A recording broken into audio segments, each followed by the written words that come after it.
Internacionalmente, Colombia siempre se ha dado a conocer por muchas cosas, especialmente por tener gran fauna y flora dentro de su territorio, por tener una población muy alegre y por enamorar a cada persona que viene y visita el territorio al punto de quererse quedar aquí para siempre.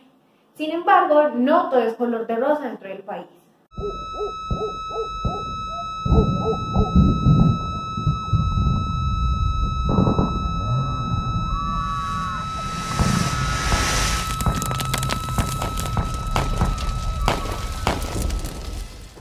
Internamente existen luchas que no se han podido terminar, especialmente la de la violencia y el conflicto armado, las cuales, aunque han tenido intervención del Estado y de la ciudadanía, no han habido vías factibles para que ésta pueda ser terminada definitivamente. A diario se escuchan en los medios independientes y comunitarios cómo campesinos y personas de territorios lejanos a las ciudades se están viendo forzadas a dejar sus hogares y a desplazarse a otros lugares del país.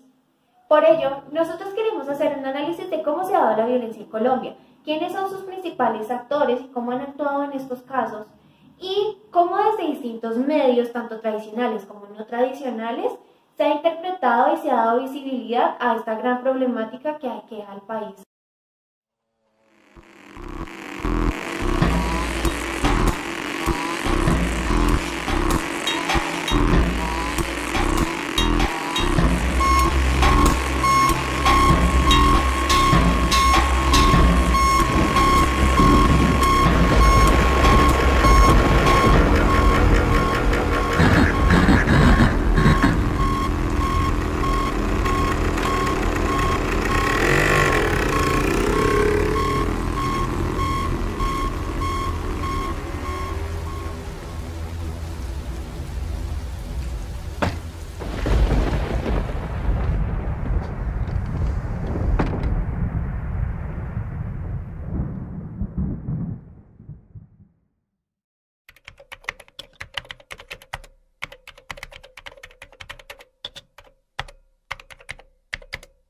Lo primero que hay que comprender es que el conflicto que ha vivido Colombia es el más largo y más antiguo del hemisferio occidental y que tristemente ha marcado la vida de cada colombiano de una u otra forma.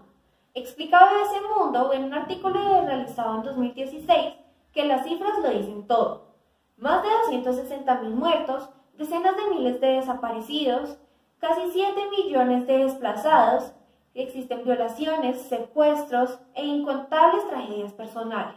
Citan igualmente el argumento del libro de Stephen Ferry, que dice que el conflicto en Colombia es diferente al de otras guerras civiles en el mundo, pues estas suelen tener causas étnicas, económicas o religiosas claras. La historia en este momento nos lleva al punto de partida de la violencia, es decir, al momento de la posguerra, donde se desata una pelea entre liberales, quienes defendían la libertad de las personas y del pueblo, y los conservadores, que tenían ideologías más tradicionales. Un antecedente histórico de lo que más adelante se desataría con más fuerza entre estos dos bandos es la Guerra de los 1000 días, donde sin tenerse un número real de cuántas fueron las muertes de aquel fatídico momento, sí se puede decir que dejó en conmoción a todos los residentes del país que entraron en un periodo de relativa calma hasta 1925, donde entra el periodo de la violencia. En el libro Historia de Colombia y sus oligarquías, se explica que fue en realidad la suma de muchas y variadas violencias con minúscula, es decir, violencias políticas, sociales, económicas y religiosas. Las unificó a todas el hecho de que fueron impulsadas por gobiernos de la época. Después de las últimas elecciones pacíficas luchadas entre Turbay, Gaitán y Ospina Pérez, entró un periodo donde en el gobierno de Mariano Ospina los alcaldes conservadores de distintas zonas desactan actos violentos y Gaitán, como único jefe del liberalismo, decretó su retiro del gobierno de unidad nacional, al tiempo que las elecciones parlamentarias confirmaban las mayorías liberales, aunque por dentro el Partido Liberal seguía roto. Bajo un conservacionismo nuevamente hegemónico pero que se sabía minoritario, la violencia no hizo sino crecer. Esa era la receta perfecta para mantener el poder esta vez, otra vez y si era posible, de nuevo y para siempre, cosa que parece que sí tuvo frutos al final. La lucha entre estos dos bandos no cesaba y como si fuera poco, esa ideología misionera que se daba marcaba al pueblo campesino como un problema que había que disminuir para que el desarrollo pudiera emerger, por lo cual se tomó como estrategia educar a los campesinos y mandarlos a la ciudad, es decir, urbanizarlos. Y cito, En efecto, los resultados más inmediatos de la violencia fueron el desplazamiento forzado y la urbanización informal, dado que las ciudades eran más seguras o menos peligrosas que los campos, y crecieron en consecuencia. Como creció también, en efecto, la producción industrial ayudada porque la mecánica del desplazamiento campesino mantenía bajos los salarios urbanos. Es en este contexto que el Partido Liberal intenta reconstruir la paz y el 7 de febrero de 1984, Gaitán encabeza la Marcha del Silencio para pedir a Ospina piedad y paz para la patria. La respuesta a las acciones de Gaitán no se hicieron esperar. 2 meses después, el 9 de abril de 1948, se da la muerte de Jorge Eliezer Gaitán, lo que da la revuelta conocida como el Bogotazo. Lo que se puede describir de este hecho es que desata una de las épocas más violentas del país y que la muerte de este hombre no sería nada más y nada menos que gracias a sus ideologías liberales. Pasamos a la segunda parte del siglo XX, específicamente después de los años 60, donde se empieza a dar nacimiento y posterior proliferación a los grupos armados. En el año 1964 se da la formación de las FARC-EP, donde la cabecilla Manuel Marulanda, alias Tiro Fijo, quien hacía parte de las Fuerzas de Autodefensa Campesina desde el 50, crea una guerrilla con el fin de dar defensa y representación al pueblo. Este grupo se establece en la zona de la República de Marquetalia, y tras la muerte de Tiro Fijo en 2008, las FARC quedan en manos de Alfonso Cano y posteriormente en las de Timochenko hasta la actualidad. En 1965 nace, influenciada por la Revolución Cubana y la teología de la liberación, el grupo ELN, que junto con las FARC-EP conformaban el denominado Foco Insurreccional. Describe el análisis realizado por Barcelona Center of International Affairs, o CIDOB, que históricamente el surgimiento de este movimiento tiene que ver con la radicalización de la lucha de clases a través de la violencia. Los años 90 no se quedan atrás en toda esta historia. Es en esta época que se crean las AUC, que unían distintos grupos paramilitares y que terminaron por disolverse entre 2003 y 2006 en un proceso de desmovilización emprendido por la Ley de Justicia y Paz, específicamente la Ley 975 de 2005, impulsada por el entonces presidente de la República, Álvaro Uribe Vélez. Es también para los años 90 que Colombia se convirtió en el primer productor de hoja de coca del planeta. Las FARC-EP acogieron gran parte de las hectáreas de cultivo, lo que provocó que su capacidad militar también se incrementara y pasó a controlar 150.000 hectáreas de cultivo de hoja de coca, localizados en 2 millones de hectáreas de la selva en el sur del país, es decir, en el Amazonas. No podemos dejar fuera de esa historia todos los intentos por encontrar paz. En 1981, el gobierno de Julio César Turbay crea una comisión de paz con el fin de entablar diálogos con los actores armados, aunque nunca se llegó a nada. Al año siguiente, Belisario Betancur inicia un diálogo no fructífero con la guerrilla que se retoma 2 años después, es decir, en 1984, donde se logra un cese al fuego. Virgilio Barco en 1990 crea una ley de amnistía donde se da la desmovilización del M-19 y al año siguiente César Gaviria intenta mediar con las FARC-EP y con el Quintín Lame, donde se abrió una conversación no exitosa. Entre el 98 y 2002, Pastrana intenta abrir un proceso de paz que termina fallando nuevamente, ya que según relata él mismo, era difícil llegar a un diálogo con las FARC y los grupos armados, ya que estos tomaron acciones violentas y no estuvieron realmente abiertos a las negociaciones. Recientemente, en 2016, Juan Manuel Santos se convierte en el primer mandatario colombiano en ejecutar exitosamente un proceso de paz con los grupos armados existentes, los cuales comienzan una desmilitarización y retorno a la sociedad inmediata. Sin embargo, han resurgido en algunas zonas del país disidencias de los mismos y muchos de los acuerdos pactados parecen ser solo cosa de un papel impreso.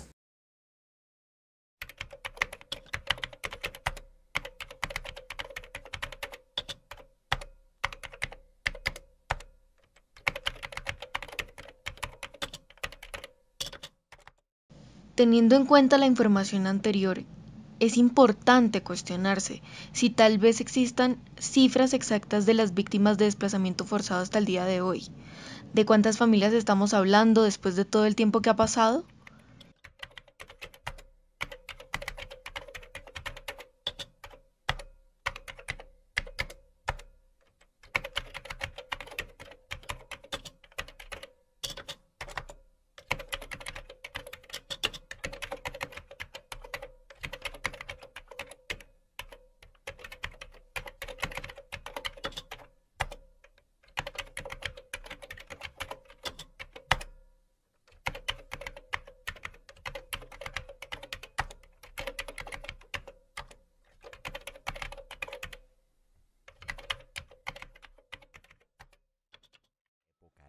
violencia bipartidista.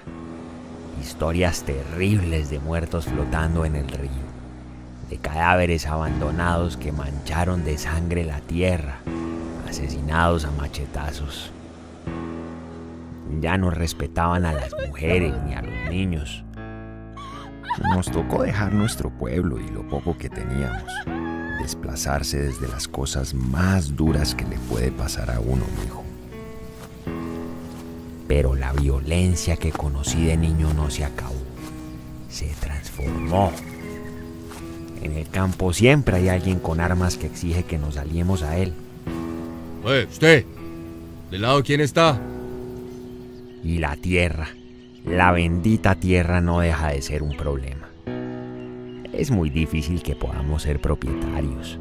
No podemos ser dueños de nada porque lo poco que logramos tener nos lo quitan sin darnos ninguna explicación. Duré 5 años en el grupo en el cual vi, presencié e hice cosas terribles.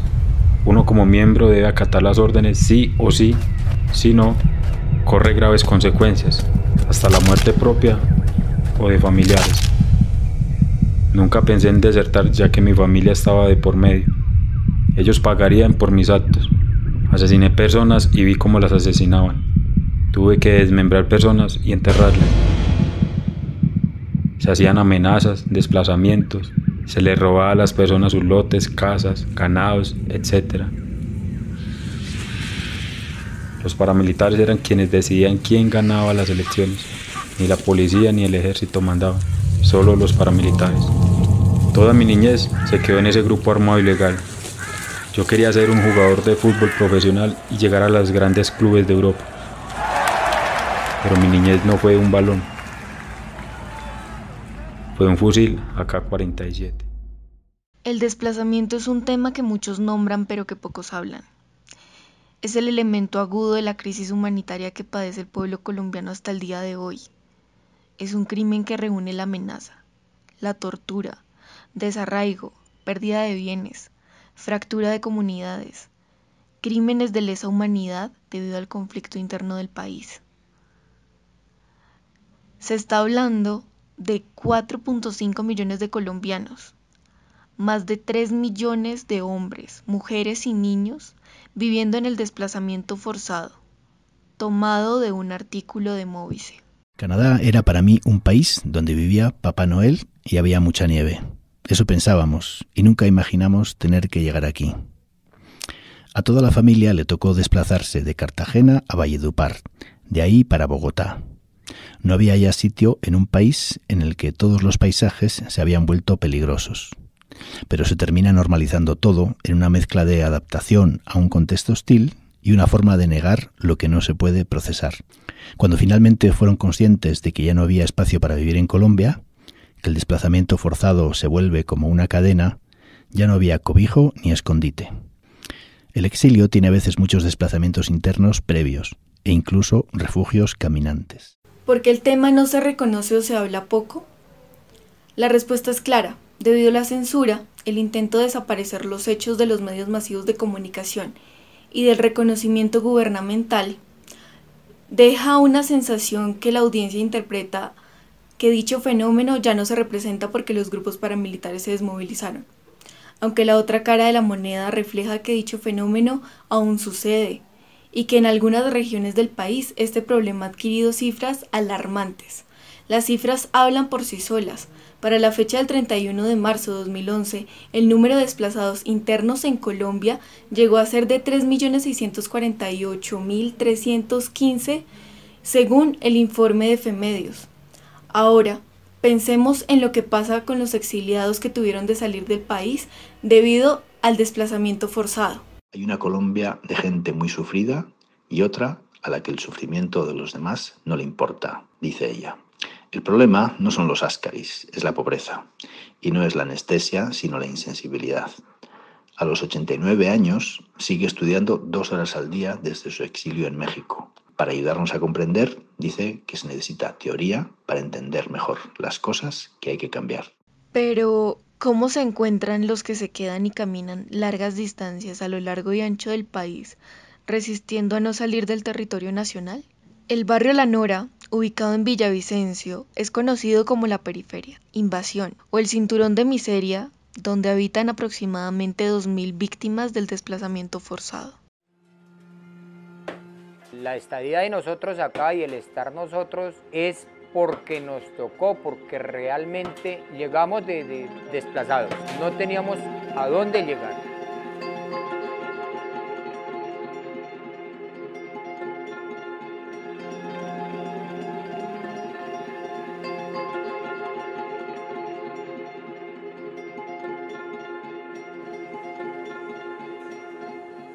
El barrio La Nora está habitado por gente desplazada, gente vulnerable. Nosotros llegamos acá a La Nora, esto era un potrero.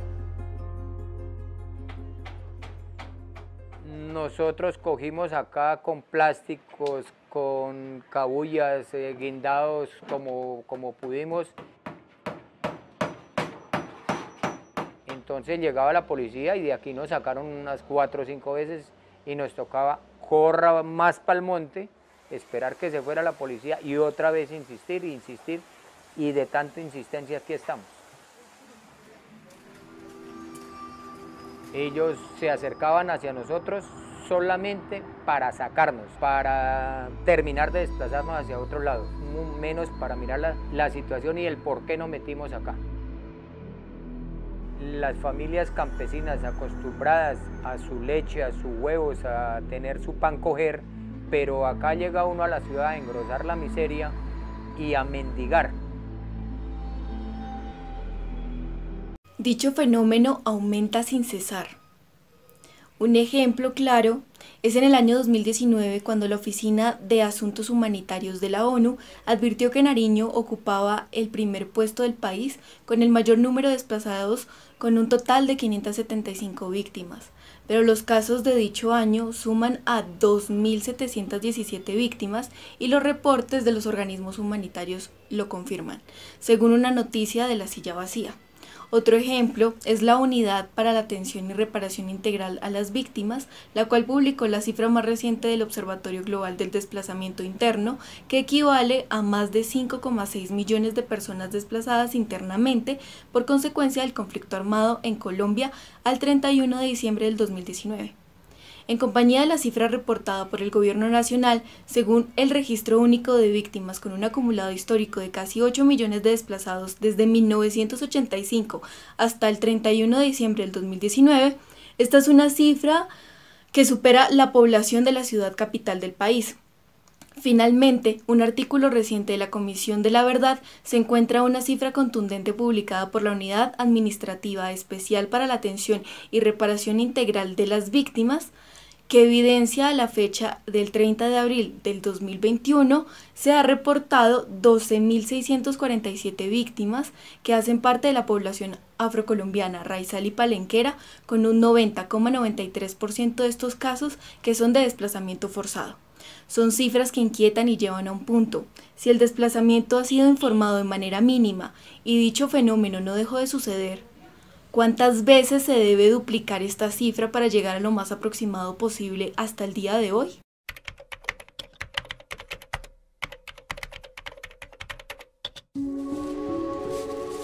Vivir entre los caminos de la guerra en Colombia pocas veces había sido tan difícil como lo fue en 2020. Cada 3 días una persona desapareció en Colombia por el conflicto armado.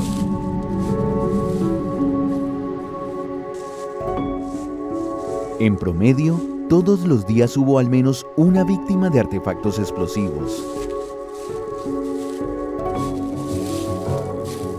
Cada 11 días hubo un desplazamiento masivo. Todo esto sumado a una pandemia que afectó al país de muchas formas y ayudó a invisibilizar el conflicto armado y la violencia. En el CICR continuamos nuestro trabajo humanitario los 365 días del año. Pero eso no es suficiente cuando los actores armados siguen causando graves consecuencias humanitarias y el Estado no tiene la capacidad de llegar a todos los puntos afectados por la guerra. Los colombianos no solo merecen un mejor futuro, merecen un mejor presente donde el conflicto armado y la violencia no condicionen sus vidas.